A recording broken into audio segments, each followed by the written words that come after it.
তো বন্ধুরা, এই লোকটি তার গাধার উপর কালো রং করে জেব্রা বানিয়ে দেয় আর জোসে জোসে হাসতে লাগে আর বলে, আরে দেখো ভাই, আমার গাধা জেব্রা হয়ে গেছে। তখন এই জমিতে কাজ করতে থাকা কৃষক বলে, আরে এই গাধা তো জেব্রা কিভাবে হয়ে গেল? তখন সে এই লোকটির কাছে এসে জিজ্ঞেস করে, আরে ভাই, আপনার গাধা হঠাৎ জেব্রা কিভাবে হয়ে গেল? তো লোকটি বলে, প্রথমে আমার গাধার দাম কত ছিল? তো কৃষক লোকটি বলে 10 থেকে 15,000 টাকা। তো তখন লোকটি বলে, কিন্তু এখন আমার গাধার দাম কত?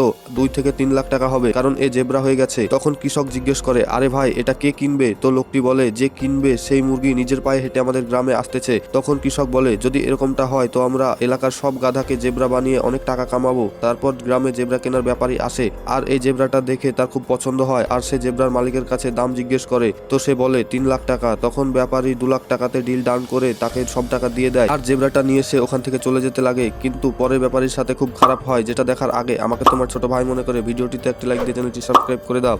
আর বন্ধুরা, তখনই জেব্রাটা গাধার মতো আওয়াজ করতে লাগে।